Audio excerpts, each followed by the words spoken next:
Hi everyone, I'm Chef Raveena and I'm so excited to be shooting this video from my very own space, Yogi Sattva.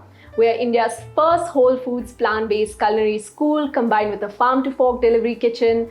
Since the lockdown started, we haven't been coming to our outlet space for work. So I'm so happy that today's video is finally being shot at my space. Today we're going to learn how to make banana and blueberry breakfast muffins that are obviously vegan and gluten-free, so I can't wait to get started. The first thing that I'm going to do is set my flax egg. So this is 1 tablespoon of unsalted and unroasted flaxseed powder, to which I'm going to add some water.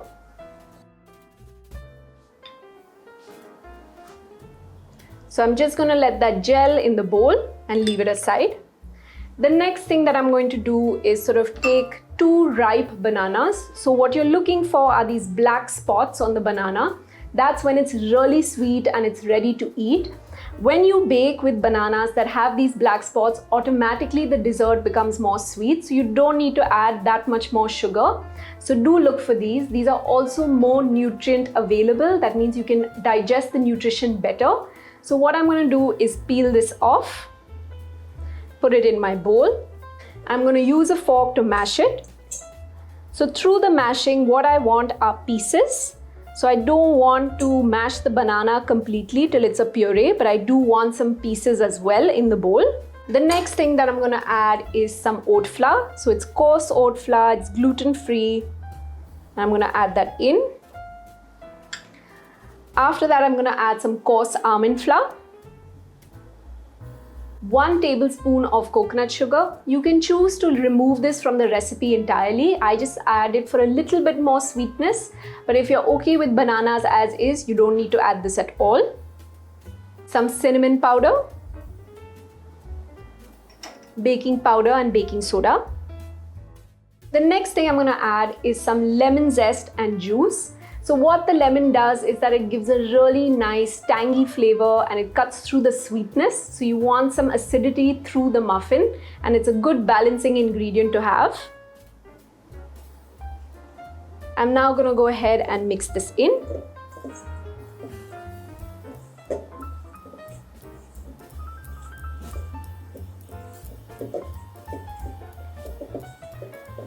To this mixture, I'm now going to add some freshly made almond milk. So you've already learned how to make this in my previous video. If you haven't watched it already, please do. I'm just going to go ahead and fold this entire batter. The last thing that I'm going to do is add my blueberries in. So this is about 3/4 cup of blueberries. They're fresh and they're nice and I can't wait to use them. If you don't find these, you're welcome to do mulberry, raspberry, or just leave them out of the recipe altogether.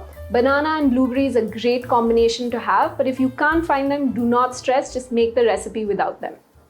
So these go in last and need to be folded in.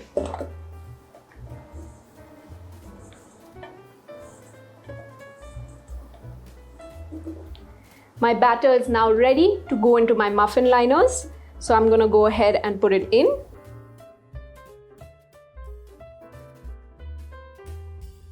So I'm going to add about 1 scoop per muffin liner. So what I'm using here is an ice cream / muffin scooper.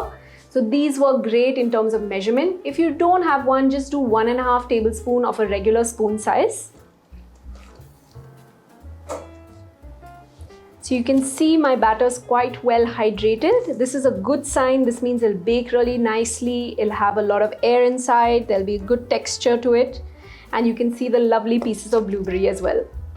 I'm going to use the back of a spoon to just even up the tops. What this ensures is a more even baking so that the muffins look nicer when they come out. And the last thing that I'm going to do is garnish with some chopped almonds. These are raw, they haven't been roasted. And using the back of a spoon, I'm just going to lightly press it down. So my muffins are ready. I'm now going to bake these at 180°C for about 20 minutes. You want to preheat the oven at 180°C for about 10 minutes before these go in. That'll really just make the oven warm and nice, and it'll make sure the baking is much better. So 180°C for 20 minutes in my oven.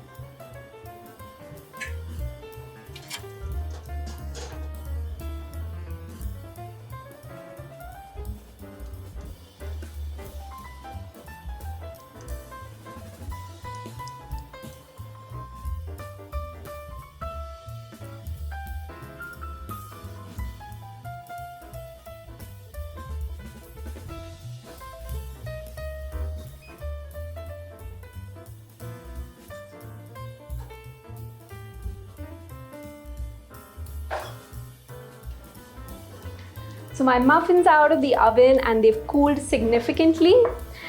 This is a good place to be. You want to hold one up. If you can press it with your hand firmly and it's a firm touch, that's when you know it's done. So what I'm going to do now is break into one and show you the inside.